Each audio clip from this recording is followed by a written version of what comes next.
자, 안녕하세요. 오늘은 지식 모형이라는 거를 어떻게 우리가 받아들여야 될지, 그리고 평가공학을 하다가 갑자기 이 지식 모형이라는 게 왜 필요한지, 평가공학에 대한 데피니션은 아주 간단하게 뭐 두세 줄로 끝나지만 도대체 이게 어디서 나온 건지, 평가공학이 어디서 나온 건지 그런 퍼스펙티브를 조금 정리를 하도록 하겠습니다. 뭐 소셜한, 테크놀로지컬한, 뭐 이런 사이코메트릭한 퍼스펙티브는 앞에서 간단하게 소개를 드렸고, 오늘은 이제 조금 이제 지식 모형, 왜 이 사람이 지식 모형이라 그러지? 라고 하는 거에 대해서 오늘 조금 다뤄보도록 하겠습니다. 레퍼런스를 뭐 여기 쓰시면 될 것 같고요. 이제 우리가 모델링 프랙티스 할 때 Hello World, House of Primer, Declara, 뭐 Table Maker 뭐 이런 게 전부 다 여기에 이제 포함이 되어 있는 내용들입니다. 여기서 조금씩 쪼개가지고 이런 모델링 프랙티스를 만들었기 때문에 이해를 해주실 거고, 자, 뭐 이 그림 뭐 보신 분들도 있으실 거고, 그 처음 보시는 분들도 있으실 텐데, 결국은 이 작업을 하는 거예요. 왜냐하면 이미 우리가 만들었던 지식의 표상들, 사람이 만들어서 사람한테 줬던 이 지식의 표상들 있죠. 이것들을 기계에 갈아 넣어서 전산화 작업을 하는 과정이에요. 근데 이게 개념적으로는 이게 정확하게 이겁니다. 근데 굉장히 고통스러워요.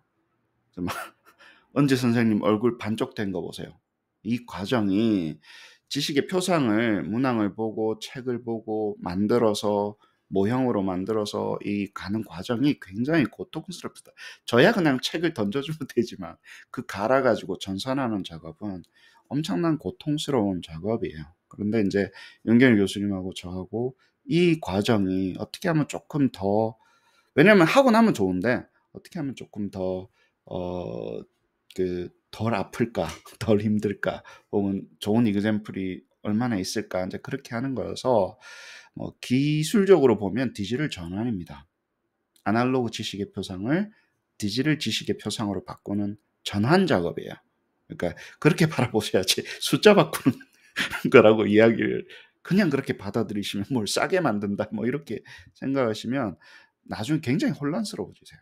그래서 그냥 처음부터 이 사람은 디지털 전환을 하는 건데 지식의 디지털 전환을 하는 거구나. 그리고 아날로그 지식으로 만들었던 책 같은 아날로그 지식의 표상을 디지털라이징해서 어떤 효율성을 증강시키는 거구나. 근데 여기가 PDF 스캔 뜨는 게 아니잖아요. 잘 보시면 책의 디지털 전환이 무슨 PDF 만들어 가지고 뭐 하거나 타이핑 치거나 이렇게 생각을 했던 거예요, 옛날에는. 근데 그게 아닌 작업으로 지식을 모형화, 구조화 시켜서 우리가 기계가 생성할 수 있는 형태로 바꾸는 작업입니다. 그래요. 페이퍼 쓰실 때 항상 이 이야기를 하셔야 됩니다. 딴 이야기 자꾸 하시지 마시고. 자, 지식에 대한 데피니션 후딱후딱 하고 넘어갈게요. 지식이란 뭘까? 개념입니다. 돈 같은 거예요. 가치. 굉장히 추상적인 개념이에요. 이거는 지식은 보이지도 않고 그냥 너 지식이 있냐 없냐, 너 아냐 모르냐, 쉽게 우리 이야기하지만 그거는 뭔지를 저희가 알 수가 없을 정도로 굉장히 추상적인 개념입니다. 철학적으로 접근하지 않으면 지식이 뭐지? 이렇게 돼요. 지식이라는 게 뭐지 도대체? 네. 그리고 이제 그러기 위해서 이제 뭐 선생님들이 많은 지식에 대한 definition 해놨죠. acquaintance knowledge도 있고, 나 그 사람 알아 할 때 안다라는 거. 그 다음에 declarative knowledge, 그것을 알아. 그리고 procedural knowledge, 그거 하는 거 알아. 그 다음에 이제 뭐 언제 해야 되는지 알아. 뭐 이런 다양한 안다라는 게 다양하게 존재되어 있는 여러 가지 이제 하고 있고, 저희는 주로 이제 이쪽 아주 복잡하거나 간단한 declarative knowledge, 그 선언적 지식인데 굉장히 복잡한 선언적 지식은 우리가 시험으로, 필기 시험으로 다루잖아요. 예를 들어서. 그래서 저희는 주로 이쪽을 다룹니다. 이거를 해서 이쪽도 넘어가고 이쪽도 넘어가지만 그 complex, complicated declarative knowledge를 우리가 모형화한다고 생각하시면 돼요. 모든 지식을 우리가 할 수는 없으니까. 특히 노하우 같은 경우는 실제 자전거를 타봐야 되잖아요. 필기시험을 할 수가 없으니까. 그러니까 필기시험 안 되는 걸 가지고 왜 못하냐고 이야기하지 마시고 일단 필기시험 되는 곳에서 우리는 잘 하자라는 생각을 그런 관점이라고 보시면 됩니다. 러셀 선생님이 또 잘 해주셨고 여기서 이제 제가 이걸 왜 뽑았냐면 프레젠테이션이라는 거예요. 여기서 말하는 이 사람이 말하는 acquaintance knowledge는 내가 표현할 때 지식이 드러나는 거라는 거예요. 그러니까 원리, 원칙뿐만이 아니라 이 표현이라는 용어, representation이라는 용어, 표상이라는 용어 굉장히 많이 쓸 텐데 아무튼 러셀 선생님은 acquaintance knowledge, acquaintance로 아는 것과 describe로 아는 지식을 이렇게 두 개를 구분하셔서 지식을 구분할 때 이렇게도 구분할 수 있구나라고 아시면 될 것 같습니다. 자, psychometric한 perspective를 좀 볼게요. psychometric 할 때 우리가 지식을 이야기할 때는 구상을 이야기할 때 일단 점수화해야 되잖아요. 그래서 숫자랑 이렇게 굉장히 가까워져 있어요. 그리고 aggregating 그러니까 통계를 통해 가지고 classical test theory가 됐든 item response theory가 됐든 뭘 수치화해서 다루는 것을 우리가 전통적으로 사이코메트리션들이 해왔어요. 그래서 이거 머리를 바꾸기가 굉장히 힘든 거예요. 지금 저희는 이거 그 전 단계에 대한 모형을 하려고 하는데 자꾸 우리가 보는 거는 그냥 시험 점수 그 aggregating 해가지고 weighted average 해가지고 세타 구하고 true score 구하고 거기에 너무 되어 있지만 그래도 일단 짚고 넘어가시죠. 저희는 이제 personality 같은 거, 그 다음에 knowledge랑 cognitive ability나 intelligence 요런 쪽하고 이제 좀 다르다라는 거는 우리 알고 있습니다. 그 중간에 이제 attitude 같은 게 좀 있고요. 그래서 요쪽을 affective domain이라고 그래요. 우리가 이제 psychological하게 psychometrician들이 target domain 중에 affective domain이라고 그러고 요쪽을 cognitive domain이라고 합니다. 그래서 지식이라든가 ability라든가 하는 이제 cognitive domain이라고 해서 psychological한 도메인을 두 개로 나눠서 이제 접근을 많이 하죠. 그렇습니다. 블룸으로 선생님이 했는데 이제 우리가 수치화하려고 하면 그냥 우리는 처음에는 이제 수치화하는 거에 되게 관심이 있었잖아요. 그래서 nominal scale, ordinal interval scale, ratio scale이라고 이야기하는데 저의 이제 우리가 개념화 할 때 이런 거 많이 배웠죠. 오디널 데이터 이렇게 데이터로 전환이 될 때 이쪽이 레이쇼 스케일에 가깝다라는 거예요. 저의 주장입니다. 이쪽이. 그리고 이쪽은 나미널 스케일에 가깝고 애티튜드 같은 경우는 오디널 스케일에 가깝다라는 거예요. 예. 그래서 여러분들이 수치화할 때는 매트릭하고 같이 생각하시면 이 수가 무엇을 의미하는가에 대해서 이야기를 할 때는 level of matrix랑 같이 이야기를 해야 돼요. 그러니까 숫자의 크기가 뭐지? reference가 뭐지? 여기서 말하는 zero가 뭐지? 라는 거를 같이 안 가면 예를 들어서 이 사이코메트릭하게 숫자에 대한 해석이 안 돼요. 해석이 안 됩니다. 그래서 항상 이쪽은 어떻게 수치화가 되어 있고 여기서 말하는 1이라는 건 뭐고 여기서 말하는 0는 뭐지? 라는 거를 항상 가지고 가셔야 됩니다. 그렇죠? 그래서 이거는 우리가 이미 정리가 되어 있는 것이니까 매트릭 스펙트럼이라고 그래요. 저는 이게 딱 하나에 고착되어 있는 게 아니라 이 컨티뉴엄 속에서 위쪽으로 가면 갈수록 나미널에 가깝고 이쪽으로 가면 갈수록 레이쇼 스케일에 가깝다라고 이렇게 표현을 합니다. 그 다음에 이제 지식이라고 이야기할 때 아까도 이야기했지만 지식이란 선언적 지식과 절차적 지식으로 나눕니다. 그거는 이제 초등학교에서 초딩들이 다 했는데 그래서 사람들이 우리가 안다라는 게 어떻게 형성되는가로 보는 관점이에요. 그래서 그걸 설명하기 위해서 우리가 지식이라는 것은 지식이라는 걸 집이라고 보자고요. 우리가 지식을 많이 쌓았다라는 용어를 쓰잖아요. 지식이 많이 쌓여지기 위해서 우리가 하우스 오브 knowledge를 만들기 위해서 brick and mortar, 그러니까 회반죽과 여기 들어가는 벽돌로 한번 바라보는 관점이에요. 지식을. 그렇게 되면 뭐냐면 knowledge acquisition centered view가 있어요. 우리가 그걸 안다고 했을 때 우리가 이제 평가 쪽에서는 뭐냐면 이게 acquire that knowledge냐 acquire, knowledge acquisition에 관련된 지식이냐 이렇게 물어봐요. 그냥 그렇게 보는 관점이 있고 그 다음에는 cognitive function centered view가 있습니다. 결국에는 이 친구가 그거를 잘 하냐 안 하냐. cognitive ability는 이쪽이 되는 거예요. 이때는 뭐냐면 인출을 잘하냐, 저장을 잘하냐, 혹은 불러와 가지고 워킹 메모리 캐패시티가 굉장히 넓냐.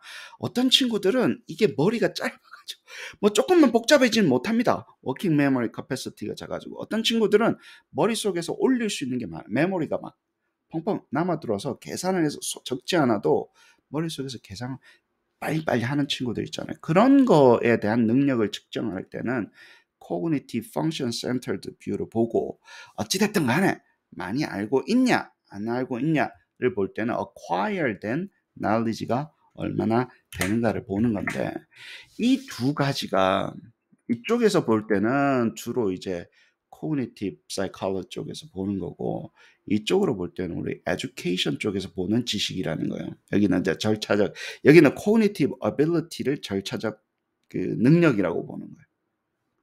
절차적 지식이 있냐 없냐라고 이야기했을 때는 이 사람이 cognitive ability가 얼마냐, 강하냐 안 하냐를 하기 때문에 지능 검사는 이쪽을 재는 거예요. 지능 검사 이쪽을 측정하기 위해서 모형을 만들고 이제 하는 겁니다.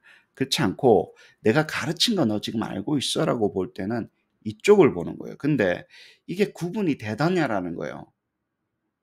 클리어하게 구분이 되더냐라는 거예요. 이거를 측정하기 위해서 숫자를 모르면, 그림을 모르면 측정이 안 돼요. 아무리 지능 검사도 뭐 수도 알고 그림도 알고 단어도 알고 뭘 알아야지 지능 검사도 측정이 되죠.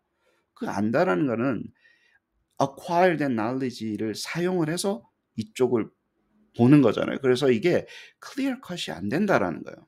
어찌 됐든 간에 사람은, 그리고 머리만 좋아요, 굉장히 빨라요, 그러면 뭐 등기 없으면 모르잖아요. 같이 가야 된다라는 거예요. 지식이 쌓이려면 이 능력도 있어야 되고요, 이 능력도 있어야 된다라는 거예요.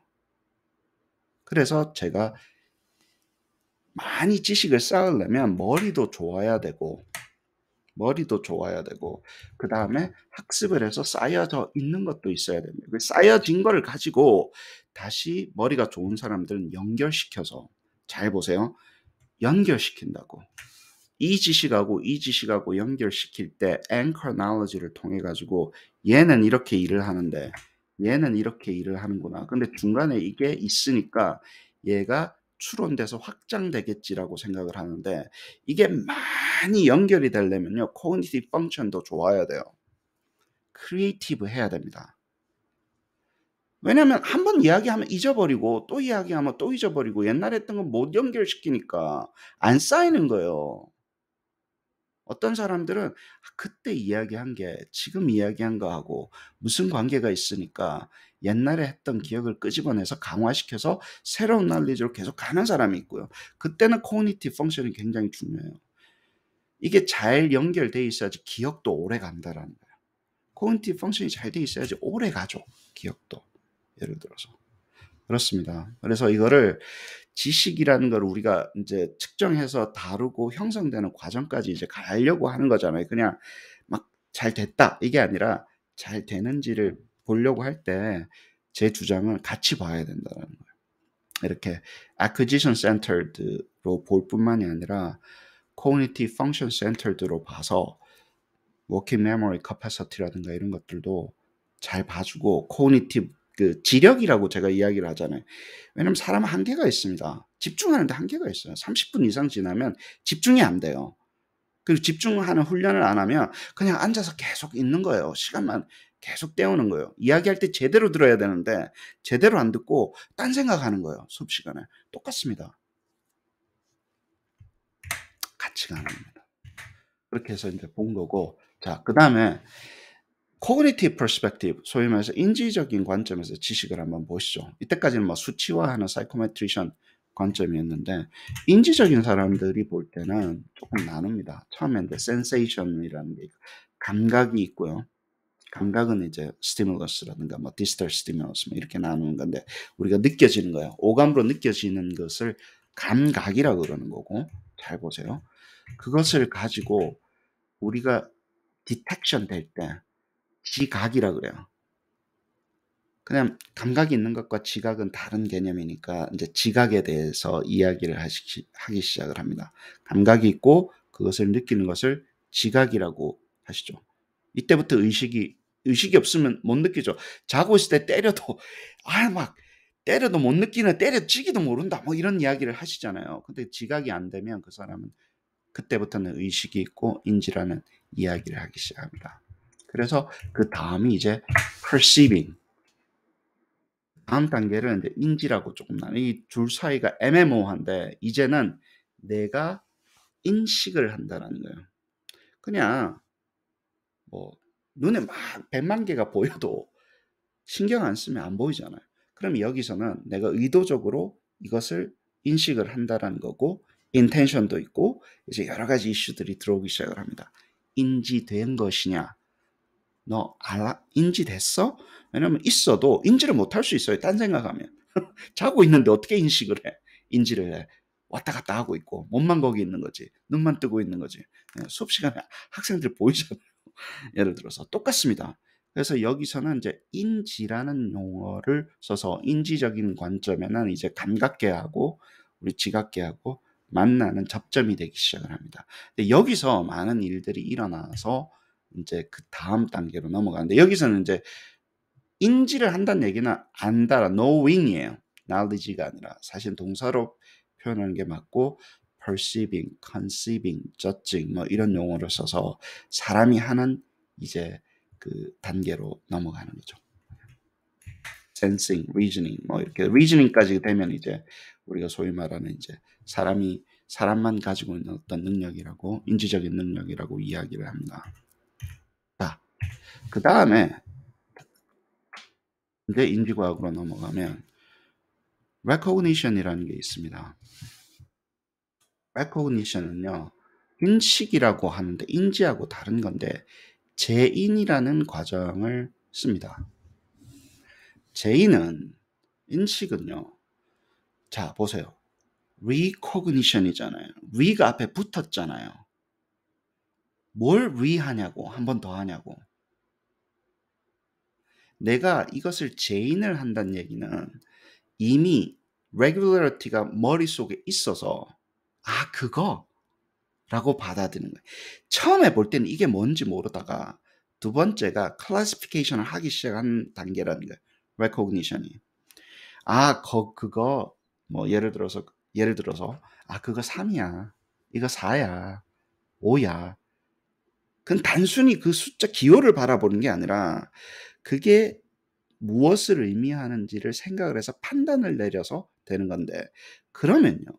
속에 뭐가 있어야 된다는 거예요. 처음에 형성되는 게 있기 때문에 그것을 3이라고 판단한다라는 거예요. 근데 3을 받아들이는 게 아니라 배우는 게 아니라 구조가 존재한다라는 얘기잖아요. 머릿속에. 잘 들어보세요. 재인이라고 하면 새로 들어온 것을 예를 들어서 패턴을 recognize를 한다는 거거든요. 패턴이에요. 이때부터는. 지금 이게 벌어지는 일이 뭐야? 얘가 말하는 게 뭐야를 한다는 얘기는 내 머릿속에 구조가 있다는 거예요. 판단할 수 있는 구조가. 그쵸? 그래서 그 판단할 수 있는 구조를 예를 들어서 이쪽에 패턴 레코그니션을 처음에 관측을 하고 두 번째 학습을 합니다. 이게 어떻게 되는 건지에 대해서 정리를 하고 그거를 가지고 feature extraction 시켜가지고 feature selection 해서 일반화를 하는 과정을 취하게 돼 있어요. 패턴 레코그니션 스텝 자체가 처음에 관측을 하고 학습을 하고 학습이란 내용이 뭐냐면 프로세싱을 해서 이제 기계적으로 표현하면 노이즈를 제거하는 거예요. 쓸데없는 거 빼고 나서 진짜 여기서 말하는 핵심이 뭐지? 핵심이 하고 그 중에 핵심을 축출을 해가지고 extraction에서 selection 한 다음에 일반화를 시키는 거예요. 일반화를 시킨다는 얘기는 classification과 selection 한다. 판단을 내려가지고 이제 한다는 거예요. 뭔 인풋이 들어왔을 때. 잘 들어보세요. 잘 들어보세요. 이거를 프로그래밍 하고 있는 거예요. 저희가 지금. 기계한테 데이터를 줘서 그런 게 아니라 우리가 이 작업을 룰 베이스 프로그래밍을 하고 있는 거라고요. 그럼 그 만들어지는 게 있을 거 아니에요. 그 만들어진 것을 우리가 지식이라고 이야기하는데 이렇게 이야기해버리면 다시 지식으로 이야기하면요. 다시 추상적으로 돼버려요. 그 지식이 뭔데? 지식이라는 게 뭔데? 이렇게 나오잖아요. 그래서 이 지식은 개념어예요. 그냥 아무 말이나 할 때 쓰는 단어라고. recognition 나와가지고 pattern recognition까지 나왔잖아요. 그럼 그 다음에 무슨 이야기를 해야 되냐면 뭐가 있으니까 그래서 머릿속에서 판단을 할 수 있는 구조가 있다란 얘기잖아요. 그래서 그것을 지식의 표상이라고 합니다. remembered then frame이 있다고요. 머릿속에. 판단을 할 수 있는 구조가 존재를 한다고요. 그 지식의 표상이라고 그러고요. 그 지식의 표상을 internal knowledge representation이라고 이야기를 합니다. 내 머릿속에 있는 거, 학습이 돼서 구조가 잡힌 것을 internal knowledge representation이라고 그래요. 이거는 과학적인 용어입니다. 왜냐하면 사람들이 이게 있다고 얘기하고 학자들이 동의를 하고 테크니컬한 용어예요. 너 아냐? 뭐 우리 그냥 비과학적으로 이야기할 때는 지식이 있냐 없냐 뭐 이렇게 하는데 knowledge representation이 형성이 되어 있냐라고 이야기를 하는 거예요.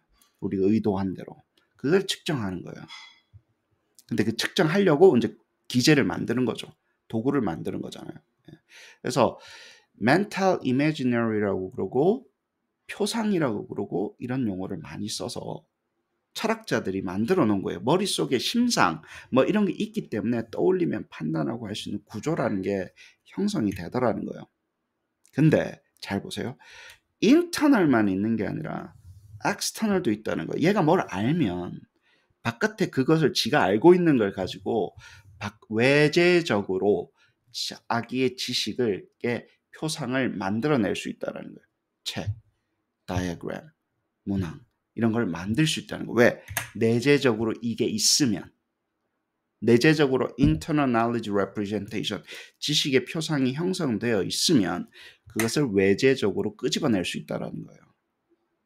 그래서 끄집어내서 나온 것들이 책이라든가 우리가 이제 감각적으로 볼 수 있죠. 너 얼마나 아냐? 그러면 책을 쓴다거나 문항을 만든다거나 혹은 문항에 대해서 내가 답을 한다거나 뭐 여러 가지 활동을 통해서 이제 볼 수 있는 거예요. 감각적으로 우리가 확인을 할 수 있는 형태니까 그러면 우리가 지금 만들어져 있는 모든 것들 있죠. 지적인 이 지식을 어루만져서 만들었던 그 모든 것들은 external knowledge representation이 됩니다. 그럼 그거를 만들기 위해서 머릿속에 존재했던 것들 모든 것들은 뭐냐면 모든 건 internal knowledge representation이라고 이야기를 할 수 있다는 거예요. 지식에서 멈추지 말고 knowledge, 지식의 표상으로 바꾸고 지식의 표상을 internal knowledge representation과 external knowledge representation으로 나누는데 노트 필기하다 보면 머리가 명료해지고 정리가 되잖아요. 그 얘기는 external knowledge representation을 만들다 보면 내 머릿속이 정리가 되는 거예요. 내 머릿속이 정리가 되는 거예요. 왜냐하면 머릿속에 정리한다라는 거는 굉장히 불안한 상태잖아요. 여기 지금 뭐 엄청나게 왔다 갔다 하는 거잖아요. 진짜 정기적인 뭐가 왔다 갔다 하면 나는 알고 있다고 생각을 하지만 아니에요. 뭐 쓸데없는 걱정, 뭐 배가 고프네, 허리가 아픈데 잠은 언제 자냐, 애는 옆에서 징징대지, 뭐 졸업은 언제 하냐, 뭐 100만 개가 지금 머릿속에 왔다 갔다 하고 있는 거잖아요. 내가 뭔가를 할 수 있는 거지 아는 게 아닙니다. 결국에는 뭐냐면 내가 뭔가를 knowledge representation을 만들 수 있냐는 거예요. 그러면 사람들은 어떻게 했어요? 이 불안하게 갖고 있는 거를 어떻게 했어요? 이 까묵까묵하잖아요. 사람은 다 죽잖아요. 그래서 이렇게 만든 겁니다. 기호와 체계를 만들어서 저장을 하고 나도 잊어버리니까 나도 잊어버린 거예요. 그러니까 쓰는 거예요. 그럼 써가지고 남한테 주는 거예요. 근데 그 중에 가장 좋은 게 뭐였습니까? 그러면 이게 지식이라는 게 얼마나 소중한 겁니까? 사람한테 가장 소중한 것 중에 하나잖아요, 우리가. 우리의 재산 중에서 지식이 가장 소중한 것 중에 하나죠. 알고 있는 것이. 그거를 쌓아서 우리가 인류가 발전한 거잖아요. 그러면 이 지식을 표현하고 저장하는 그거를 할 때 구린 테크놀로지를 쓸까요? 최상의 테크놀로지를 쓸까요? 저장하고 관리할 때 최상의 테크놀로지를 씁니다. 지식 정리할 때는 그 당대에 제일 좋은 테크놀로지를 써요. 그곳에서 가장 좋은 테크놀로지 수천 년가 뭐였어요? 지식을 표현하고 저장하고 관리하고 그것을 습득하고 할 때 테크놀로지가 뭐였어요? 종이책이었다고요. 가장 효율적이고 가장 파워풀하고 그 속에 이제 기호 뭐 이런 체계도 들어가 있지만 종이책이었어요. 종이책을 가지고 우리가 external knowledge representation을 해먹고 살았다고요. 수천 년간. 이건 바뀌지 않았죠. 근데 이거를 뭘 어떻게 한다고요? 이 종이책을? 지금 이때까지 만들었던 아날로그의 지식의 표상의 체계를 디지털로 바꾸자고 하는데 그게 그냥 타이핑 치고 만들어 놓은 거 타이핑 치고 이미지 스캔 뜨고가 아니라 이제 한 단계 더 뛰어넘는 작업을 저희가 지금 하고 있는 겁니다. 한 단계를 더 뛰어넘는 작업을 하고 있는 거예요. 그러면 우리가 갖고 있는 아날로그 이 지식은 자산이라 그랬잖아요. 재산 같은 거잖아요. 모을 수 있는 거잖아요. 써놔서 해놓은 머릿속에 저장만 하는 게 아니라 써가지고 적어놓으니까 책 같은 게 나오잖아요. 재산입니다. 재산을 디지털 자산으로 바꾸고 있는 과정인 거예요. 그래서 제가 디지털 트랜스포메이션이라고 디지털 전환이라고 계속 이야기를 하지 않습니까? 지식의 디지털 전환을 하고 있는 겁니다. 그러면 knowledge representation에 대해서 조금 더 이야기를 해보겠습니다. 지식의 표상에 대해서 이야기를 좀 해보겠습니다. 자, 그러면 딴 거 갈 필요 없어요. 미슬랩 선생님 이 페이퍼 한 방입니다.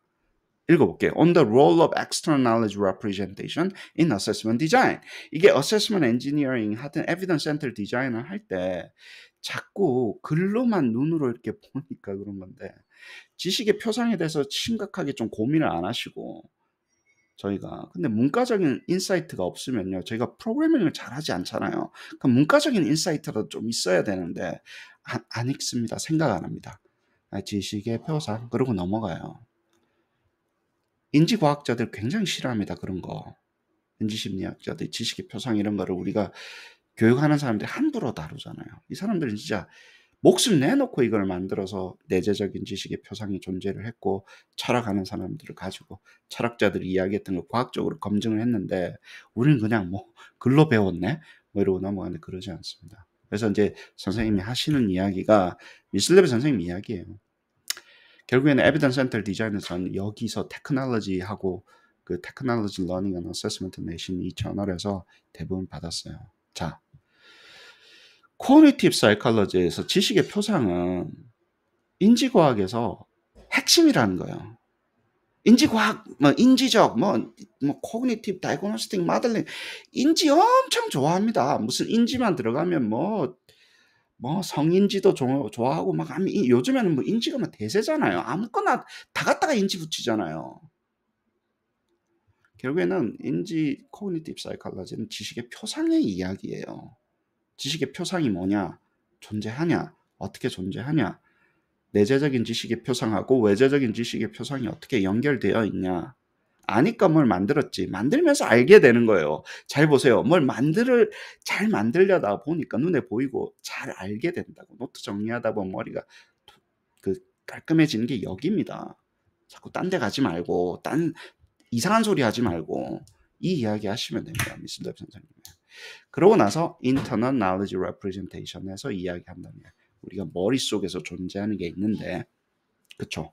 해결을 하고 기억을 하고 판단을 하는 내재적인 지식의 표상이 존재한다라는 거예요. 그게 과학적으로 그것을 이제 지식이라는 추상적인 개념에서 과학적인 수준으로 떨어뜨린 거예요. 근데 이것을 외재적으로 바꾸는 것에 대한 페이퍼예요. 그러니까 이거를 머릿속에 알고 있는 이 내재적인 인지기적인 표상을 외재적으로 어떻게 바꾸는가가 에비던스 센터 디자인의 핵심이라고요. 자꾸 이상한 걸 읽고 나서 미슬랩 선생님의 뭐 근거 중심이 이해가 안 된다는 등 뭐 이렇게 하시지 마시고 제대로 읽으세요. 천천히 읽으십시오.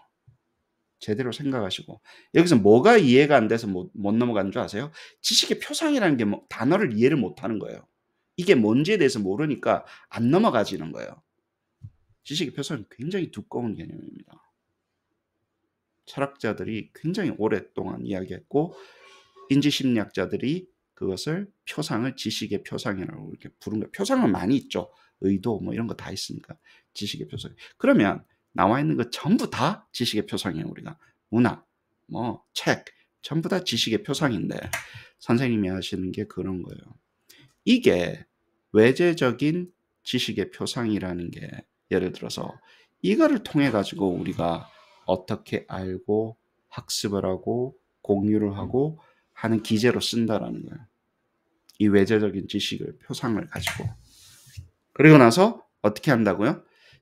그러면 지식의 표상은 게 뭐지? 지식의 표상은 뭡니까? 우리가 사람이 잘 보세요. 왜 만들었어요? 왜 정리를 하냐고요? 정리를 왜 깔끔하게 정리를 해야 돼요? 노트가. 머리가 복잡한 친구들은 노트도 복잡합니다. 진짜예요. 노트도 복잡해요. 정신머리 없는 친구들은 노트 정리도 잘 못해요. 근데 어떤 사람들은 노트가 정리가 잘 돼 있다고 이야기하잖아요. 왜 그래요? 그거 보면 내가 잘 알겠거든. 잘 알겠거든. 쉽게 핵심이 파악이 되거든. 그래서 잘된 노트 정리라 그러잖아요. 그래서 그 방법론을 만들게, 그게 학습법이에요, 사실은. 내가 뭘 알아야 되는데 그것을 빨리 효율적으로 알게 하는 그 법이 노트 정리법, 뭘 써라, 맵을 만들어라, 테이블을 만들어라, 전부 다 학습법이잖아요. 왜 학습이 좋나고요? 인지적이고 인지적인 프로세스를 효율적으로 하기 때문에 좋은 거예요. 그것을 도와주는 게 지식의 표상이에요. 왜 책에다가 깔끔하게 목차 적어가지고 이렇게 해가지고 딱 넘기면 어디 있는지 알게끔 만들어놨을까요? 왜 이렇게 규격을 만들어놨을까요? 지식의 표상인데 빨리빨리 찾아야 될 거 아니야. 목차가 왜 중요하냐고. 빨리 찾아야 될 거 아니야. 약속하는 거예요. 아무 때나 적지 않잖아요. 책 만들 때. 규격을 굉장히 맞추잖아요. 그래서 다 여기가 뭐라고요? Human Cognitive Information Process, Cognitive Process를 극복하고 도와주기 위해서 잊어버리고 정신없고 불완전하고 한가를 하기 위해서 다 만들어진 거라는 거예요. 그리고 map, list, graph, writing diagram, schedule, musical notation 전부 다예요. mathematical notation 전부 다가 지식의 표상인데 뭐였다고요? 이게 어땠다고요? Central Rule of Human Cognition. 우리가 살아남으려면 살아남기 위해서 우리가 지식을 어루만지고 살아남기 위해서 이야기하기 위해서 만들었던 전부 다를 지식의 표상이라고 한다. 이것들은 주로 그냥 막 적어놓은 게 아니라 뭔가 정리가 됐잖아요. 정리가 된 거를 뭐냐면 얘는 주로 컨선하는 게 entities. 여기에 뭐가 있어? relationship. 핵심이 뭐야? 여기는 이제 feature라는 용어로 씁니다. 여기서 핵심 요소가 뭐지? 핵심 요소가 어떻게 연결되어 있지? 그렇죠? 그리고 이걸 어떤 식으로 처리를 해야 되지? 그 다음에 뭐예요? 그 다음에 organizational form, 어떤 식으로 정리를 해야 되지가 다 나와 있는 게 지식의 표상입니다.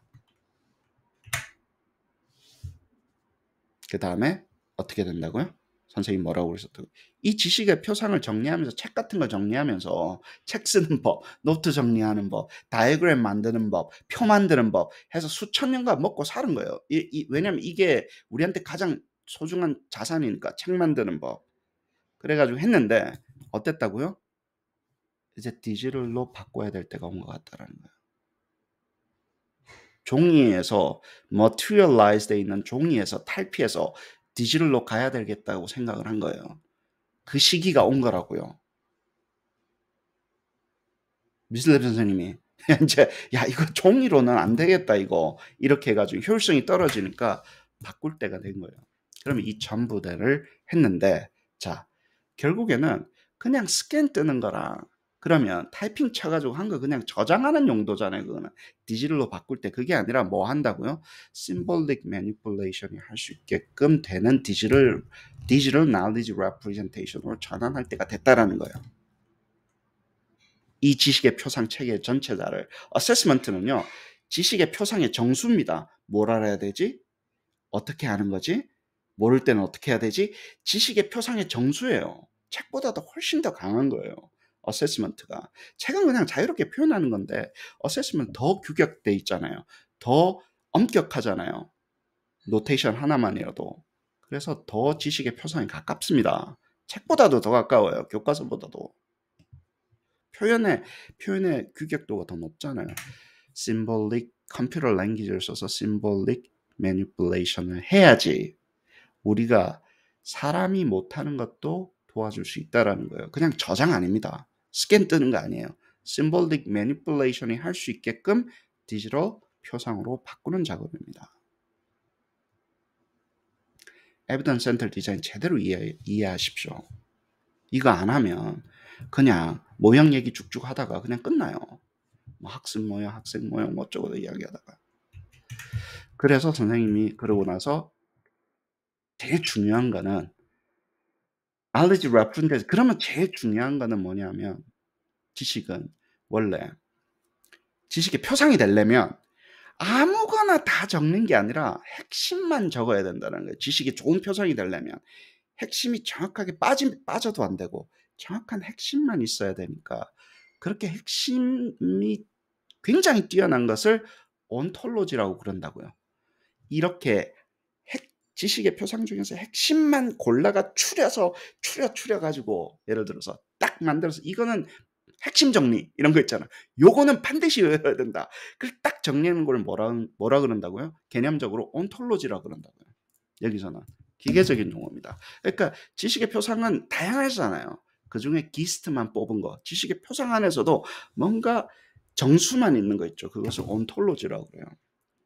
제가 온톨로지 모형이라는 그것을 모형화 시키자는 거예요. 뭐 하기 위해서? 심볼릭 매니플레이션 하기 위해서 모형화 시키는 게 필요하다. 그래서 제가 온톨로지 모형이라. 온톨로지는 개념이고 온톨로지 모형은 그것을 만들어 가지고 기계가 심볼릭 매니플레이션 할 수 있게끔 만드는 것을 온톨로지 모형이라고 그래요. 이렇게 해야 된다고요. 이거는 아주 좋지만 예를 들어서. 그래서 이것을 뭐라고 그러다고요? 그래서 외재적인 지식의 표상으로 만들어서 사운드한 지식의 표상을 만들 때 온톨로지가 굉장히 뛰어난 것이고 그것을 만드는 방법들이 여러 가지가 있습니다. Symbolic, Digital, External Knowledge Representation, Frame, Logic, Semantic Network, Rule-Based, Case-Based, Data-Driven, Probabilistic은 이거는 이제 Data-Driven 방법이고 처음에 이거를 하려고 했다가 이렇게 해서 디지털 전환을 하려고 했다가 초기 버전 AI라고 합니다. 이쪽을. 근데 이게 굉장히 고통스러우니까 사람들이 다 도망가고 데이터만 있으면 돌리고 하면 되잖아요. 이거는 사람 안 써도 되고 인건비도 안 들고 그래서 사람들이 이걸 굉장히 비즈니스적으로 이걸 굉장히 좋아하는 거예요. 데이터 드리븐으로 이것을 만들어 나가는 과정을 비즈니스 하시는 분들은 이쪽을 펀딩을 합니다. 여기는 안 합니다. 왜? 사람이 해야 되잖아요. 싫은 거예요. 인건비 들잖아요. 비즈니스 타산이 안 맞아요. 여기는. 돈을 아끼는 게 이 사람들은 사람을 덜 써가지고 돈을 아끼는 게 목표죠. 돈을 버는 게 목표니까 이게가 이해 타산이 안 맞는 겁니다. 저는 이제 역행을 하고 있는 거죠. 그래서 이쪽을 머신 에듀케이션이라고 저는 부르고 있는데 자 그러면 이제 지식 모형으로 다시 한번 넘어가 보죠. 그러면 모델링이라는 거는 우리가 알고 있어요. 모형화한다라는 거는 온톨로지를 모형해서 지식을 모형화한다는 건 이미 알고 있으니까 뭔가 여기서 말하는 모형은 예를 들어서 이거는 이제 수학적인 모형을 이야기를 하는 거고 제가 말하는 그 다음에 이제 모형의 레벨들이 있는데 통계학적으로는 보면 describe 하기 위한 모형, inferential 하기 위한 모형, 예측하기 위한 모형, 생성하기 위한 모형, 그 다음에 그것들이 다 어우러진 것을 지식 모형이라고 제가 부르는 거예요. 왜냐면 모형을 하는 목적이 있을 거 아니에요. 예를 들어서 knowledge 자체를 representing the world 하는 것을 지식 모형이라고 부르고요. 이것을 모여서 이것만 하는 사람들이 있습니다. 그것을 knowledge representation 혹은 knowledge engineering이라고 불러요. 지식을 전산화하는 사람들의 그룹이 따로 있어요. 지식을 전산화하는 이 모임이 있다고요. 근데 여기서 이야기하는 것들의 얘기가 ontology engineering, knowledge engineering, domain ontology modeling, education and training 조금 있네. 조그만 왜 이렇게 조그말까요? 돈이 안 되니까. 예, 조그맙니다. 우리는 어쨌든 돈이 되든 안 되든 여기가 우리 쪽이니까 이거를 가지고 knowledge representation을 모델링하는 그 작업을 하고 있는 거예요, 저희가. 다시 한번 더 이야기할게요. 아날로그 지식의 표상들을 디지털의 지식의 표상으로 바꾸고 있고 저희는 그것을 교육 분야, 휴먼 디벨롭먼트 쪽에서 하고 있을 뿐입니다. 미사일 격은. 그래서 이렇게 바꾸는 knowledge engineering은 뭐라고 이야기를 해야 될까? 미슬랩 선생님 이야기를 하신 거예요. 소프트웨어 엔지니어, 이거는 소프트웨어 엔지니어링도 들어가고 knowledge engineering에 대한 definition을 제가 좀 많이 가져와서 정리를 좀 했습니다. 여기서 말하는 knowledge engineering은 이 사람들이 이렇게 이야기해서 한 거고, knowledge based 시스템을 만드는 것을 knowledge engineering이라고 그러는 건데, 저희가 이야기하는, 저희라고 이야기하기는 좀 그렇고, 밀스랩 선생님하고 하는 이야기는 이제 이런 거예요. 결국에는 우리가 만드는 거는 뭐냐면 computer friendly knowledge representation을 만드는 과정이에요. symbolic manipulation을 할 수 있게끔. symbolic manipulation이 안 되는 knowledge representation 있죠. 그거는 사실은 이곳에서 말하는 knowledge engineering하고는 다른 이야기입니다. 그냥 스캔 뜨는 거고 타자 치는 거예요. 그는 이미 다 했잖아. 사람들이 굉장히 잘하잖아요. 이제 스캔 뜨고 무슨 워드 프로세싱 타자 치는 거는 데이터베이스 만들고 그게 아니라 이제 컴퓨터가 symbolic manipulation 해서 결국에는 뭐냐면 기계 생성이라는 얘기가 나옵니다. 이제 그렇게 지식의 조각을 만들어서 온톨로지를 만들어 주고 기계가 생성하는데 사람이 하나하나 만들었던 것보다도 as if 사람이 만든 것처럼 좋은 전체적인 어세스먼트를 만들어낼 수 있는 지식의 표상의 체계를 만들자라는 게 이 에비던스 센터드 디자인이 하려고 하시는 말씀인 거예요. 아시겠죠? 그리고 나서 그걸 뭐라 부르자? 어세스먼트 엔지니어링이라고 부르자. 렛 선생님이 어세스먼트 엔지니어링이라고 불렀는데 괜찮네. 그렇게 부를만하네. 이거 뭐라 불러야 될 거 아니에요. 이 전체 액티비티를. 다시 한번 드릴게요. 아날로그 지식의 표상을 디지털 지식의 표상, 머신 프렌들리한 지식의 표상으로 바꾸는 이 작업을 뭐라 불러야 될 거 아니에요. 뭐라고 부르자고요? 어세스먼트 엔지니어링이라고 부르자라는 거예요. 그래서 이 this transformation이라고 이야기하셨습니다. 이 transformation이 뭐라고요? digital transformation. digital transformation of what? 아날로그 지식의 표상을 to where? to digital. 디지털 지식의 표상이 뭐야? Machine Friendly Knowledge Representation. Machine Friendly Knowledge Representation이 뭐야? 라고 물어보면 뭐야? Symbolic Manipulation을 해서 기계가 어세스먼트를 생성할 수 있게끔 전체 시스템을 만드는 것이라는 거예요. 그중 핵심은 뭐라고요? Knowledge Representation. Knowledge Representation의 핵심은 또 뭐예요? Ontology예요. Ontology 모형을 만들어서 전체는 지식의 표상의 시스템인데 다 프로그래밍 하자라는 거예요. 알고 있는 거 핵심도 프로그래밍해. symbolic manipulation 되게끔. 그 다음에 문항도 프로그래밍해. 어세스먼트도 프로그래밍해. 전부 다 피드백도 프로그래밍하고 디스트럭들도 다 디지털로 프로그램 형태로 만들어서 뭐 하자고요? 기계가 생성하게끔. 사람이 쓰지 않고 하나하나 만들지 않고 전부 다를.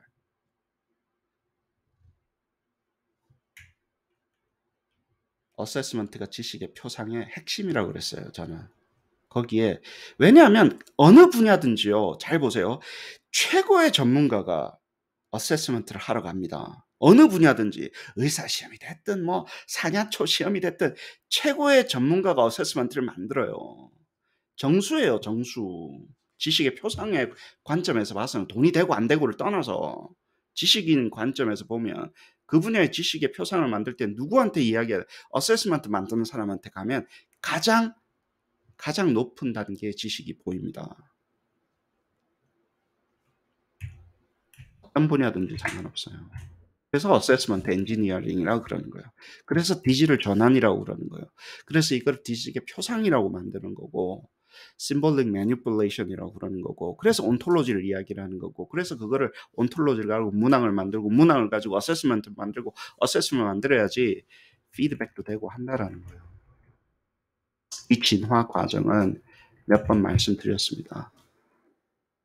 종이에다가 머티리얼에다가 하나하나 썼던 라이팅처럼 했던 것을 디지털 knowledge 체계로 만들어서 이제 생성도 하고 관리도 하고 데이터 들어오잖아요. 그럼 그걸 가지고 학생이 얼마나 알고 있는 건지 관리를 해야 되는데 그 데이터가 들어오는 문항을 누가 만든다고요? 사람이 옛날에 하나씩 썼잖아요. 그게 아니라 어떻게 한다고요? 사람은 지식의 체계를 만들고 디지털로 만들고 그 지식의 체계로 된 디지털 지식을 가지고 생성하는 쪽으로 넘어가자라는 거예요. 진화하고 있는 과정입니다. 도태되세요. 어쩔 수 없습니다. 이거 좋아 가지고 그냥 계속 하는 사람은 도태되는 거고, 이 길 찾아 가지고 가는 사람은 길 찾아서 가는 거고, 뭐 굉장히 힘든 길을 가고 있기는 있지만 저는 여기를 가고 있는 겁니다. 여러분들이 눈으로 볼 때는 숫자 바꾸는 게임하는 거 틀 수도 있겠지만 저는 여기를 가고 있는 거예요. 왜냐면 이렇게 가야지 효율성이 생기니까 이렇게 디지털 전환을 해야지. 근데 갔어요? 안 갔잖아요. 그러니까 아무도 안 간 길을 가고 있는 겁니다, 저희가.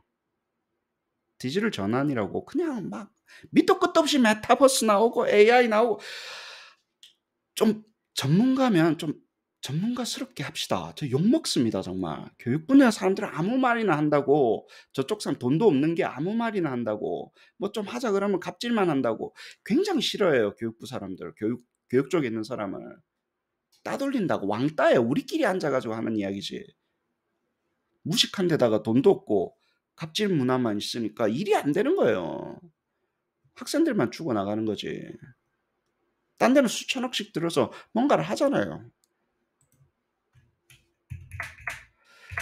사람은 기본적으로 knowledge가 있는 게 아니라 뭘 알고 있는, tacit, 암묵적으로 알고 있는 것을 그중에 아주 극소는 explicit하게 표현할 수 있어요. explicit하게. 암묵적으로 알고 있는데 아주 막 말로 표현한 거다, 룰로 표현할 수 있어요. 그중에 internal로 대부분 가지고 있는데 확실하게 내가 표현할 수 있는 뭔가를, 그것을 바깥으로 끄집어내는 작업입니다. external 해서 피지컬 도메인으로 끄집어내는 거예요. 그래 감각적으로 볼 수 있잖아요. 이거 하면서 지가 학습합니다. 노트 정리하면서 해보니까 정리가 되네 이러고 머리가 맑아진다 그러는데, 그 작업을 internal representation 이라고 이야기하고 external representation 이라고 이야기했어요. 이거는 근데 이때까지 만들었던 건 뭐예요? 사람이 만들어서 누구에게 위한 겁니까? 다른 사람을 위한 거였어요. 그래서 아날로그 knowledge representation 있죠. 책 뭐 이런 거 전부 다가 뭐였다고요? human friendly knowledge representation이에요. 왜냐면 다른 사람이 이해하기 위한 거였잖아요. 우리가 만드는 테이블이 나거나 혹은 다른 사람이 이해하기, 사람 아니면 못 알아듣습니다, 이거를. 근데 우리는 뭘 하고 싶은 거예요, 이거를. 이 지식의 표상을 만들어 놓는 거예요. 어디로 넘기고 싶은 거예요? 아날로그 세상에서 디지털로 넘기고 싶은 거예요. 디지털로 넘겨서 기계가 잘 알 수 있는 심볼릭 매니플레이션을 잘 알 수 있는 형태로 디지털의 표상을 만드는 거예요. 그것을 knowledge 모형이라고 부르자라는 거예요, 제가. 지식을 프로그래밍 한다라는 용어를 씁니다. 아날로그를 나와 있는 거 리버스 엔지니어링을 하든지 뭘 하든지 책을 보고 분석을 하든지 뭘 만들어 가지고 기계가 심볼릭 매니플레이션 할 수 있는 형태로 바꾸는 이 작업 있죠. 여기서 여기 넘어가기라고 경계선에 있는 거예요, 저희가. 그래서 굉장히 어색해요. 책 가지고 우리가 수천 년 살았고 우리가 교육도 대부분 책으로 배우고 그냥 사람이 이야기하는 거를 기계를 중앙으로 바꿔 가지고 기계를 통해서 하려고 하니까 굉장히 어색해요, 이 넘어가는 전환 작업이. 디지털 전환 쉽지 않습니다. 쉽지 않아요, 이게. 이 디지털 전환 작업을 디지털 knowledge representation 만드는 것을 knowledge 모형이라고 그러고, 평가 쪽에서 뭐라 그런다고요? assessment knowledge engineering이라고 그런다고. 이게 줄여서 그냥 줄여가지고 assessment engineering을 합시다, 이렇게 된 거예요. 오늘 다 보여드렸잖아요, 미슬랩 선생님 뭐라고 이야기하셨는지. 제가 지어낸 게 아니라니까.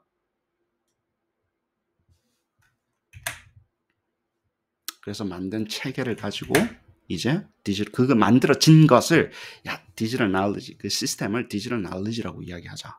그거를 가지고 뭐 하자고요? 앉아가지고 만들어 놓고 그냥 뭐 즐기자고? 아니, 학습에 사용하자라는 거예요. adaptive learning에. 그것을 가지고 classification하고 generalizing하고 reinforce하는 이 세 개잖아요, 학습이라는 거는. 이걸 하기 위해서 얘를 사용하자는 거예요. 그러면 선생님들이 만들었던 이 지식의 표상을 디지털로 바꾸고 심볼릭 매니플레이션이 많이 나오고 이제 뭐 맞춤형이 될 수 있다는 거예요. 그래서 우리가 안다라는 것을, 전 인류가 안다라는 것을 강화시키자라는 그런 액티비티입니다. From knowing to learning이고, 뭘 통해서 한다고요? knowledge, 디지털 knowledge를 가지고 해보자라는 거예요. 디지털라이징 해서. 그래서 아이엠 뱅크랑 knowledge base랑 다릅니다. 아이엠 뱅크는 그냥 만들어진 거를 쌓아놓은 게 아이엠 뱅크고, knowledge base를 만드는 작업이에요. knowledge base를 만들 때 ontology를 만들고 ontology 모형을 많이 만들어서 연결시킨 거를 knowledge base라고 생각하시면 됩니다. 그 연결이 얼마나 뭐 대단한 연결이냐, 모아놓기만 했냐지만 하여튼 우리는 지식의 핵심 구조를 만들어서 공유하는 거예요. 핵심 구조를, 문항을 갖다 쌓아놓는 게 아니라 지식의 핵심 구조를 모형화시켜서 그 윗단에서 있으면요, 오른쪽으로 가는 겁니다. 그러고 나서 생성되는 거는 뭐 생성하지, 뭘 자꾸 쌓아놔. 생성하고 버리면 되지. 쓰고 버리는 거예요. 문항이나 어세스먼트는 쓰고 버리고 데이터만 받고 버리는 거예요. 디지털 공간에서 있다가 없어지는 거예요. 그럼 뭘 자꾸 저장을 해. 그때 생성하고 버리면 되지. 예를 들어서 우리가 조직적으로 만들어서 체계화시키는 걸 뭐여야 돼요? 온톨로지 모형들이 연결되어 있는 거 있죠. GitHub 같은데 뭐 구글 다큐멘트에 그 진짜 지식의 핵심의 구조고, 그 다음에 이제 생성할 수 있는 체계는 뭐 카파 시스템 같은 게 하니까 예를 들어서 이쪽으로 가는 건데, 여기 자꾸 국한돼 가지고 문항을 많이 만들어냅니다. 뭐 안 만들어요. 아니 생성하는데 갖다 버린다니까. 뭘 뱅크를 뭘 자꾸 뭐 라지 뱅크를 만든다는 둥 막 자꾸 있잖아. 20세기 기술 이야기 좀 하지 마. 21세기 이야기하고 있는데 20년 전, 30년 전 리터처 리뷰하면서 새로운 것 좀 하세요. 새로운 것 좀.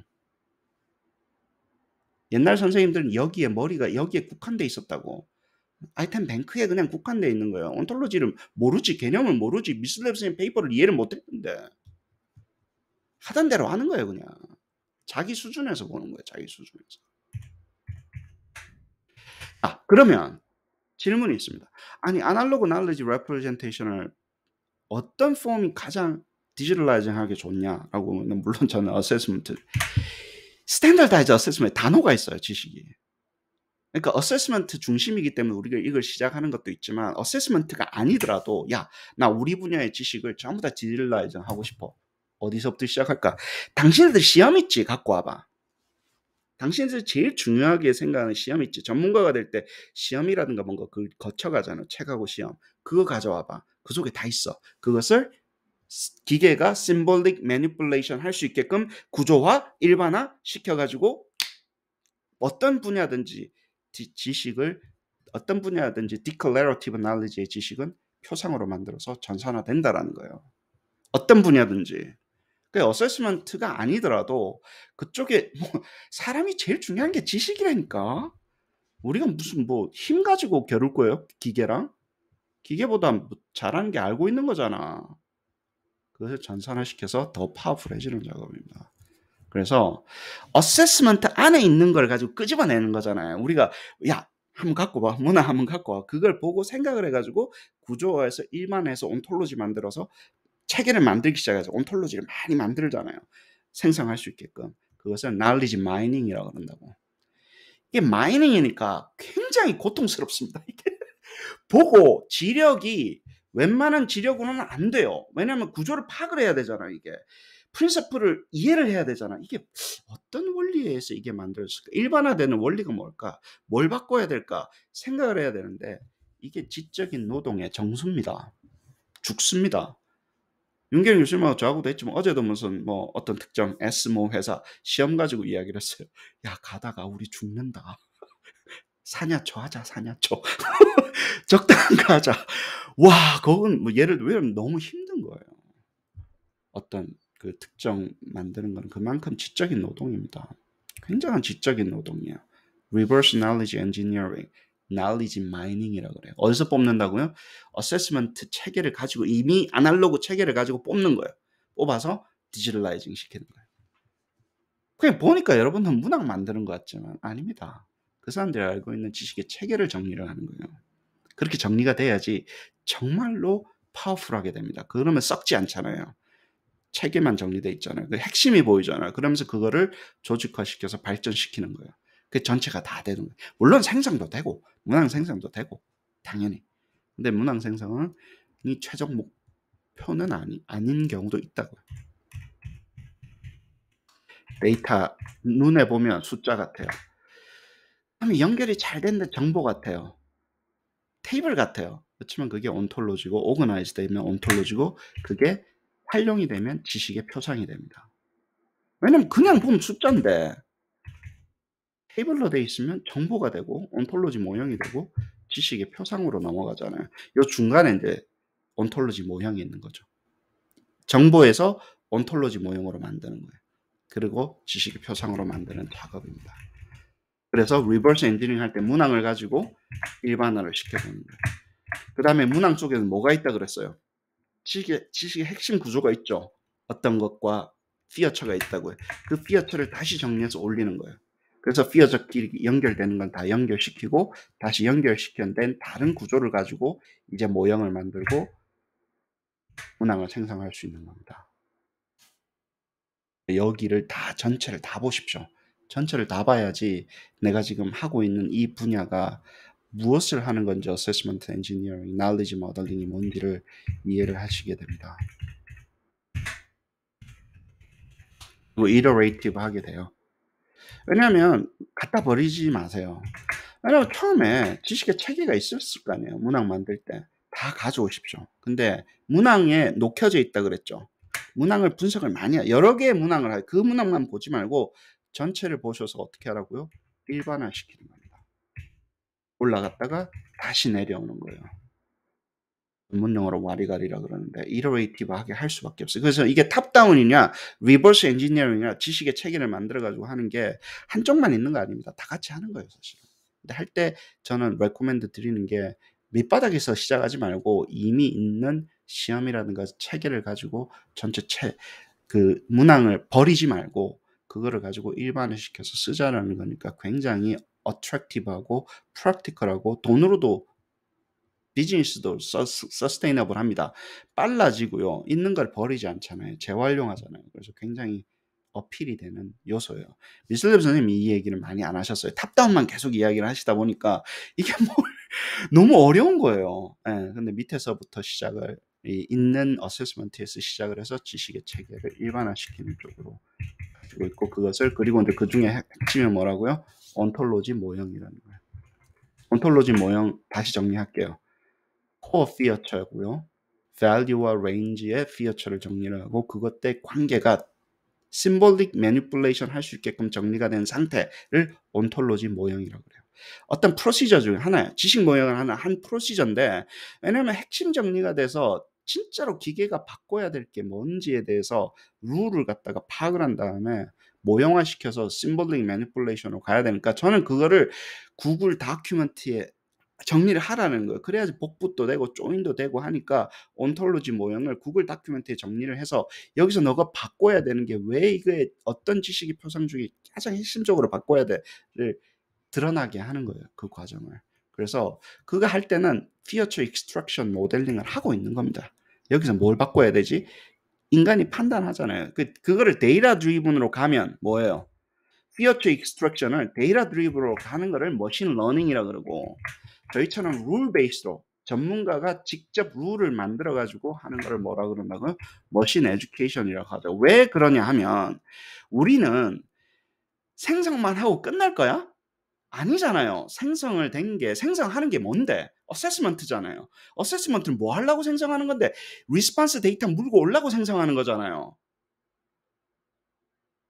그거 하려고 생성하는 거잖아요. 좀 하나만 보면 너무 이렇게만 보면 지금 하는 게 생성하는 게 어세스먼트니까. 그래서 그걸 합칠 때 룰 베이스 제너레이션과 리스폰스 데이터 들어와서 머신러닝 할 수 있죠. 이때는 리스폰스 데이터가 되니까 기계 학습이 가능합니다. 최적화가 가능해요. 칼리브레이션. 그 두 개를 합쳤다고. 합쳐서 제가 머신 에듀케이션으로 부른다고요. 제가 만든 용어입니다. 뭘 합친 걸 뭐라 불러야 될 거 아니야. 머신러닝하고 반대되는 개념으로. 룰 베이스드 제너레이션만 하고 끝나는 게 아니라고 우리는. 데이터 들어오면 칼리브레이션, 옵티마이제이션 할 거라고요. 어세스먼트 있어야지 할 거 아니에요. 데이터가 들어올 거 아니에요. 빅 어세스먼트 이야기를 하는 겁니다. 문항은 이쪽에서 있는 거죠. 스티뮬러스, 리스폰스, 피드백 뭐 이런 거는 우리가 이미 알고 있어요. 왜 알고 있냐면 이건 눈에 보이잖아. 아 여기가 스템이에요. 여기가 옵션이에요. 여기가 답이에요. 여기가 피드백이에요는요. 이게 눈에 보여서 슬롯처럼 만들 수 있어요. 규격화된다고요. 이걸 프레임 형태로 이미 짜여져 있기 때문에 이것은 할만해요. 예를 들어서. 근데 이거는 개별자를 집어넣을 때는 문항 하나하나를 집어넣을 때 그냥 이렇게 하면 돼요. 근데 그게 아니잖아요. 이 속에 뭐가 돼요? 일반화된 지식을 해서 뭔가 변형이 되려면 그거는 지식의 구조가 있어야지 이게 지금 변형이 될까 합니까? 여기에 들어간 요소들이 전부 다. 지식은 추상적인 거라고 그랬잖아요. 굉장히 추상적, 알고는 있는데 우리가 그 원리를 중간에 매개하기 위해서 잘 들어보세요. 지식의 피어처를 문항의 이 각 요소들에 들어오게 하기 위해서 뭔가 기제가 필요하잖아요. 그래서 매개 변수라고 부른다고요. 모델 파라미터라고 부른다. 모형 파라미터라고 부르자 그러고 윤결 교수님께서 골뱅이 시스템을 만들어 주신 거예요. 그래서 이제 아이템에 들어가는 그 다음에 관계를 표현해야 되잖아요. 그래서 컨디션 프레디케이트 뭐 이런 것들 만들고 시스템 파라미터가 있고 시스템 펑션이 있고 이렇게 만들어서 인지과학적으로 볼 때는 코그니티브 프로세스만 볼 때는요. 그냥 코그니티브 모형을 만들어서 이 속에 집어넣는다 하시면 됩니다. 엠브레스톤 선생님은 그렇게 코그니티브 디자인 시스템이라고 그랬어요. 이거를. 그 다음에 미슬레브 선생님이 뭐라고 그러셨어요? 여기를 만들어서 이쪽에 집어넣기 위해 전처리 과정을 도메인 혹은 태스크 모형이라고 그랬어요.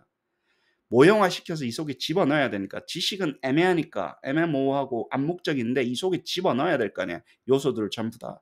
저는 그거를 합쳐서 온톨로지 모형이라고 그런다고요. 핵심 요소만. 심볼릭 매니플레이션 되기. 왜 에비던스 센터를 디자인이고 뭐고 다 실패는 아니죠. 사람 다 실패한 줄 아세요? 다 실패라니까 좀 웃기다. 이거를 자꾸 심볼릭 매니플레이션 안 되게끔 페이퍼워크하고 끝난 거야. 이거를 뭘 에비던스 센터를 디자인 하라 그러니까 이걸 페이퍼를 뭐 적어가지고 길쭉길쭉 종이에다가 막 적어놓고 에비던스 센터를 디자인했다. 근데 왜 이렇게 힘들고 효과적이지 않지? 왜? 심볼릭 매니플레이션 할 수 있는 형태까지 안 만들어 놓으니까. 기계 생성으로 안 넘어가잖아요. 이거는 그냥 사람이 보고 자 보니까 좋더라 이 얘기예요. 여기 종이에 적어놓은 거는 교과 과정을 적으세요. 교과 목표를 적으세요. 그 수천명은 많이 했잖아. 교과 목표를 손으로 적어놓고 글로 적어놓는 게 어떻게 에비던스 센터를 디자인하고 디지털 전환이냐고. 아니에요. 그거를 보고 기계가 심볼릭 매니플레이션 할 수 있는 형태로 요소를 파악을 해서 기계 생성할 수 있는 전처리 단계를 해서 이쪽으로 넘기는 거예요. 문항으로 넘기는 거예요. 그래야지 디지털 전환이지. 사기꾼들하고 이야기하지 마십시오. 뭐 하면 뭐 그냥 다 에비던스 센터 디자인이래. 페이퍼마다. 지겨워 정말.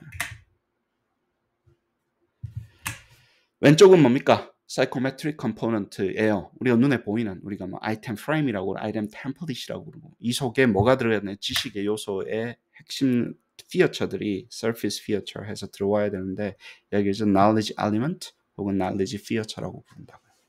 이걸 두 개를 만나게 해주는 매개가 필요하잖아요. 그래서 그거를 매개 변수라고 이야기를 하죠. 매개 변수 시스템이 카파가 쓰고 있는 시스템인 거예요. 이 두 개를 하기 위해서. 두 개를 만나서 이 속에 집어넣어야 되니까. 그러니까 골뱅이가 여기 엄청 들어가는 거예요. 골뱅이를 정의한 다음에 골뱅이가 여기도 들어가 또 같은 골뱅이도 여기도 쓰고 저기도 쓰고 하잖아요. 여기 전체 시스템을 하는 게 카파가 하고 있는 어세스먼트 엔지니어입니다. 노션 좀 보면 그래서 온톨로지 모형은 이렇게 보여요. 뭐 테이블처럼 그렇게 돼 있어요. 피어처인데 관계가 있고 연결돼 있는 이런 테이블처럼 되어 있어요. 왜냐면 테이블이 좋아요. 이래야지 복붙해가지고 안에 집어넣을 수 있잖아요. 파라미터 시스템으로. 그래서 퀘션을 만들어서 멀티 퀘션도 만들고 멀티 포맷도 만들고 피드백도 만들어서 기계가 심볼릭 매니플레이션 할 수 있는 형태로 넘어가는데 이때는 이제 뭐 질문, 뭐 answer, 뭐 디스트럭트 뭐 이런 이야기를 해야 되는 거고 그 속에 온톨로지가 들어가 있는 거예요. 온톨로지 어떻게 파악된다고요? 문항을 보면서 구조와 일반화되면서 이 온톨로지가 파악이 됩니다. example 한번 해봅시다. 자, 이런 proposition 있어요. square of 2는 4다. 명제가 있어요. 명제가 있으면 이걸 한번 해보는 거예요. 야, 이게 이렇게만 해야 돼? 이것만 참이야? 이게 참이 되는 여러 개를 만들 수 있잖아요. 1의 스코어는 2고 3의 스코어는 9이네. 틀렸네? 네. 그렇게 되는 거죠. 그러면서 이렇게 피어처를 뽑아내는 거예요. 스코어는 그냥 픽스를 시키자. 여기서는 스코어를 가르쳐야 되니까. 그러면 두 개의 피어처를 해서 그것을 이게 파라미터 시스템에서 골뱅이로 해서 1번, 2번 붙이고 뭐 시스템 파라미터는 이름까지도 붙여줄 수 있죠. 그렇죠? 그렇게 만든 거예요. 1.1은 첫 번째 파라미터, 1.2는 첫 번째 파라미터, 두 번째 밸류. 이거는 이제 실제 숫자가 있는 걸 보여준 거고. 1은 뭡니까 그러면? 1이라는 데이터는 뭐예요? 그 심볼은 첫 번째 파라미터의 어떤 밸류가 되는 거예요. 1은 두 번째 파라미터의 어떤 밸류도 되죠. 그쵸? 그러니까 얘네들 이렇게 연결돼. 이 온톨로지 상에서 1하고 1은 같이 연결되는 거예요. 2.2 뭐 이런 게 보이는 거고. 3.9는 뭡니까? 3하고 9는 뭐예요? A case of relationship이 되는 거예요. 이 두 개. 3하고 9는 페어로 연결이 되는 거예요. 그래서 연결이 되게끔 우리가 작업은 이제 enumerating 쭉 나열을 해야 되잖아요. 물론 수학 같은 경우는 나열은 안 해도 되지만 전체를 그 대수 형태로 쓸 수 있지만 일반 지식은 수학도 마찬가지로 이렇게 나열을 해야 되는 거예요. 나열을 하려면 누가 나열합니까? 온톨로지에 나열해서 만드는 건 누가 합니까? 사람이 해야 되잖아요. 그러니까 테이블이 중요한 거예요. 사람은 인지적인 한계가 있기 때문에 정리가 안 되면 작업이 안 돼요. 작업이 안 돼요. 이렇게 해야지 작업이 된다고. 지식의 핵심 구조가. 그래 놓고 이거를 가지고 변형시켜서 오는 프로그램이 이미 굉장히 짜놨으니까 기계는 뭘 잘합니까? 미친 듯이 변형을 컨비네이션을 찾아내서 만들어주는 거 빠른 속도로. 그러니까 숫자도 많아지는 거예요.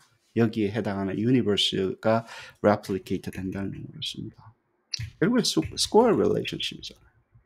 그래서 질문을 만드는 거예요. 자, 지식의 핵심 구조는 있어. 그럼 어세스먼트가 되려면 물어봐야 될까요? 그럼 어떻게 물어보는 거에 따라 답이 달려지고 Q&A가 되고 나면 디스트럭터가 나오고 디스트럭터가 하고 나면 피드백이 나오고 이제 Q&A 모델, 디스트럭터 모델, 피드백 모델 이거는 문항 속에서 있는 모형이고 그 속에 들어가는 이 골뱅이는 뭐라고요? 바깥에서 가져왔다고. 뭘 물어보면 답이 어떻게 되는 건 따로 이거 물어볼 게 여러 개를 물어볼 수 있는 거잖아요. 꼭 그렇게만 물어봐야 되나? 일반화시키는 작업을 하는 거예요. 그래서 다양한 그거를 여러 가지 질문을 문항 속에서 오는 것을 멀티 퀘션 아니면 템플릿 포맷이라고 이렇게 이야기를 했잖아요. 그리고 뭐 꼭 사지선다형으로 물어봐야 돼? 다르게 물어볼 수도 있잖아. 같은 온톨로지에서 그렇죠. 그럼 스위스 나이퍼 이야기 나오면서 멀티 포맷 템플릿 모형이라고 그러는 거죠. 포맷이 바뀌는 거잖아요. 퀘션 포맷이 바뀌고 퀘션 개수가 많아지고 뭐 이런 식으로 해서 일반화를 계속해서 해나가는 겁니다. 그거는 이제 다른 변형이고 분리시키십시오.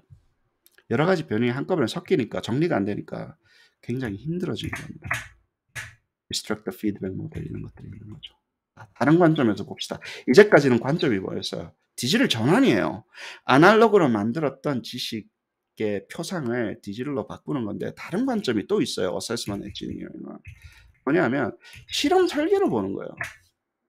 이게 이제 cognitive psychology 쪽에서 보시는 사이콜로지 쪽에서 보시는 거예요. 문항을 이걸 바꾸면 어려워지지 않을까? 이거 바꾸면 쉬워지지 않을까? 이거 바꾸면 복잡해지지 않을까? 실험 설계로 봐서 실제로 그렇게 되는지를 보는 거가 실험 설계로 본 experimental design perspective가 있어요. 그러면서 우리가 어세스먼트를 바라보는 게 cognitive design system 엠브레스턴 선생님이 이야기하시는 cognitive design system이에요. 어세스먼트를 실험 설계로 보자라는 거예요. 변형시키는 걸 실험 설계. 이렇게 하면 어려워지고 이렇게 하면 그러니까 스티뮬러스를 쉬운 것부터 어려운 스티뮬러스를 쫙 만들어내는 과정이라고 보는 거예요. 그냥 도메인이 아니라 도메인 나울리지가 아니라 이제는 어렵고 쉽고가 인지잖아요. 그 지능 검사할 때는 이쪽 관점을 씁니다. 왜냐면 이렇게 하면 어렵겠지, 이렇게 꼬우면 더 어렵겠지, 이렇게 하면 쉽겠지를 조작을 하는 거예요. 실험처럼, 실험 설계처럼.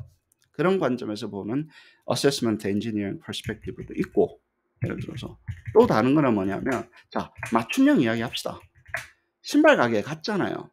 예수님이 제자들 데리고 가가지고 신발을 갔어요. 요한이 물었을 거 아니에요. 뭐를 신고 싶니? 그러니까 예수님이 뭐라 그러셨다고 그래서 난 예루살렘 그랬다는 그래 예로 사가지고 예루살렘으로 해서 신고 다니시는데 이게 맞춰주려면 예루살렘 하려면 뭐가 있어야 돼요? 신발이 있어야 될까? 이런 신발들이 있어야 될까? 신발 가게에. 신발이 없다니까. 나 진짜 답답하고 미치고. 매칭은요, 뭐가 있어야지 매칭을 할 거 아니야. 어댑티브는 매칭 알고리즘입니다. 어댑티브 알고리즘은요, 그냥 제너레이션 빼버리면 그냥 매칭 알고리즘이에요. 그거 다 했어요. 뭐 내가 잘하진 않지만 남들이 다 했잖아. 있으면 매칭 잘 돼. 뭐가 어렵다고. 몇 줄 되지도 않아.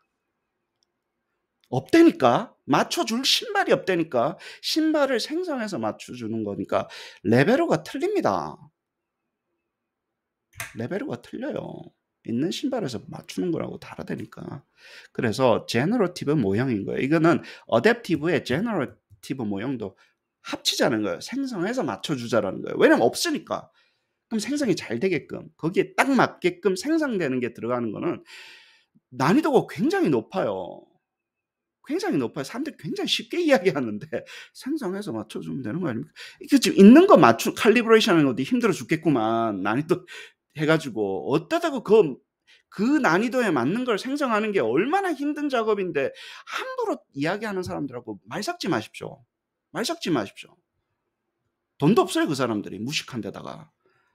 예. 이게 돈이 얼마나 드는 작업인지도 이해도 못 합니다. 그냥 아무 말이나 하는 거예요. AI 아닙니까? 막 이러고. AI 일인데? 막 이러면서 아무 말이나 하는 거야, 아무 말이나. 빅 어세스먼트가 있어야지 빅 퀄리티 데이터를 얻을 수 있습니다. 그래야지 그 다음 단계로 넘어가요. 빅 어세스먼트를 만들려면 제너러티브 모형이 처음에 있어야 되고 그러려면 우리가 지식의 표상으로 심볼릭 매니플레이션 할 수 있는 지식의 표상이 하는 어세스먼트 엔지니어링 라이트를 가야 된다는 거예요. 안 가면 잘 들어보세요. 얼마나 AI가 바뀌었는데 이 핵심에서 안 바뀌었잖아요. 20년간 계속 떠드는 거예요. 그냥 들어갔다 메타버스 갔다가 무슨 뭐 어디 갔다가 막 계속 자기는 NFT 갔다가 계속 이상한 얘기만 계속 버즈월드라 그래요. 유행하면 계속 떠드는 거예요. I'm guarantee 그렇게 갈 수가 없어요. 논리적으로 갈 수가 없어요. 빅데이터로 바로 빅 어세스먼트 안 찍고는 갈 수가 없습니다. 어세스먼트 엔지니어링은 빅 어세스먼트 찍고 빅데이터 이노베이션으로 가자라는 어프로치입니다. 맞춤형 퍼스펙티브를 볼 때 그렇게 이야기하시고 그다음에 이제 원지쌤하고 요즘 이야기하는 게 뭐냐면 이거 만들려다 보니까 구조화 시키려다 보면 어때요? 지식이 없으면 못 만들잖아요. 지식이 체계화되기 시작합니다. 도메인 나울리지가 만들어 보세요. 그러면 이 지식의 체계화가 되기 시작을 해요. 그전에는 내가 알고 있는 거지. 문항을 하나 만들 수 있는 능력이 체계화가 되고요. 어떤 분야 전문가든지 지식 모형을 만들다 보면 어세스먼트 나널지가 굉장히 증강됩니다. 아, 이래야지 밸리드하구나. 이래야지 디스트럭터가 좋은 디스트럭터구나. 이런 피드백을 해줘야지 사람들이 좋아하는 거구나. 이렇게 설계를 해야 되는구나. 어세스먼트 나널지가 굉장히 증강되기 시작을 해요. 그 다음에 디지털 컨피던스. 이거 하면 프로그래밍이잖아요. 그래서 프로그래밍을 배울 수밖에 없습니다. HTML 기본적으로 배울 수밖에 없어요. 디지털 컨피던스랑 디지털 커뮤니티 안 끼고는 이게 해결되지 않습니다. 하다 보면 힘들지만. 그래서 이거는 결국엔 누구를 도와주는 거예요? 이 만드는 사람을 도와주는 거예요. 그래서 이것을 ripened expert들은 눈이 침침해서 코딩 못해. 도태되라고 버리는 거예요.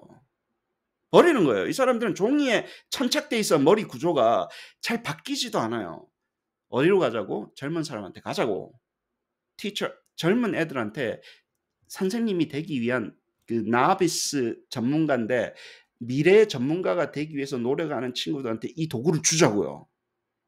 이 도구를 주자고. 그래서 그 사람들의 지식도 체계화시키고 디지털 역량도 키워가지고 그 사람들을 통해서 세상을 바꾸자고요. 그리고 우리가 주인 되자고. 이걸 기계가 다 만들어주고 우리 앉아가지고 뭐 클릭질하고 이래서 세상 편한 거 같지. 비디오 틀어주고 수업 시간에 노예되는 겁니다. 노예되는 거 바보 되는 거예요. 힘들지만 teacher 선생님을 educational expert로 만들자라는 겁니다. 그래서 그거를 이제 그 무브먼트는 뭐라고요? teacher empowered assessment. 선생님들이 이걸 해서 선생님도 강화되고 일단 선생님 먼저 강화돼서 학생 두 번째 신경 쓰고 본인 먼저 강화하고 그 다음에 강화된 걸로 학생들이 혜택을 보게끔 해야지 이게 롱런으로 서스테이너블하다고 저는 보는 거예요. 회사가 이걸 다 장악해가지고 선생님들이 그럼 선생님들이 정말 좋아하실 거예요. 내 인생 편하네. 클릭만 하면 끝나네. 오토네. 아싸. 선생님 직장 없어질 바보 돼가지고 바보 되는 방법 여러 가지입니다. 아무튼 그거는 제가 이제 주창을 하는 거고 그래요. 자, 그러면 이제 한번 솔직하게 해보죠. 지식하고 지식의 표상하고 구분해서 써보십시오. 내재적 지식의 표상이 뭐고 외재적 지식의 표상이 뭔지 써보세요. 지식의 표상하고 지식을 모형하는 거하고 엔지니어링하고 차이가 뭔지를 해보세요. 아날로그 지식의 표상을 디지털 지식의 표상을 바꾸는 거고, 그 다음에 왜 생성 모형이 필요한지, 이제까지 집성 모형 있잖아, 사이코메트릭이. 생성 모형이 왜 필요한지 한번 적어보십시오. 왜 필요한지. 그 다음에 knowledge engineering하고 assessment engineering 어떤 차이가 있는지. assessment engineering 뭐라 그랬어요? assessment knowledge engineering을 줄임말을 assessment engineering. 결국에는 assessment knowledge를 프로그래밍 하는 거예요. 온톨로지 모형하고 knowledge representation은 뭐가 차이나? 기스트라 그랬죠. 온톨로지는 knowledge representation 안에 있는 핵심을 굳이 왜냐면 knowledge representation, 문항도 knowledge representation이고요. 평가도 knowledge representation 전부 다 돼요. 사실은 지식의 표상이기만 하면 그 중에 핵심만 해서 왜 온톨로지 모형이라고 그랬어요? symbolic manipulation 할 수 있게끔 만들어줘서 온톨로지 모형이라고 해요. 온톨로지는 그냥 개념이고, 다음에 다양한 온톨로지 모형들 다룰 거고요. 멀티 퀘션, 멀티 포맷, 디스트럭터 뭐 이런 것들 하면서 이제 오늘 이야기했던 과연 어세스먼트 knowledge engineering이라는 게 어디서 나왔고 뭘 하려고 하는 거고 핵심적으로 그 다음번에 이제 articulation 하는 거 이런 거를 다루도록 하겠습니다. 잊지 마십시오. 이 그림 잊지 마십시오. 뭐 저도 쓰지만 여러분들 프레젠테이션 할 때 이 그림 계속 쓰실 거예요. 아날로그 지식의 표상을 디지털로 갈아 넣는 작업입니다. 굉장히 고통스러운 작업이에요. 그래서 사람들이 다 도망갑니다. 여러분들은 특별해서 도망간 거 옆에 남아있는 거예요. 고통. 왜냐하면 하고 나면 좋으니까. 하고 났을 때에 되고 나서 좋으니까. 지금은 이제 선생님들이 잘 쓸 수 있는 모양이 좀 없어가지고 좀 안타깝지만 그래도 하고 나서 잘 넘어와서 가는데 시간 오래 걸립니다. 오래 걸려요. 그래서 쉽게 갈 수 없는 일이고 1, 2년 안에 끝날 일이 아니라고 시작을 합니다. 평생 걸고 시작을 10년 했는데도 아직 여기까지밖에 못 왔어요. 예를 들어서 길을 한번 같이 한번 찾아보시죠. 네, 감사합니다.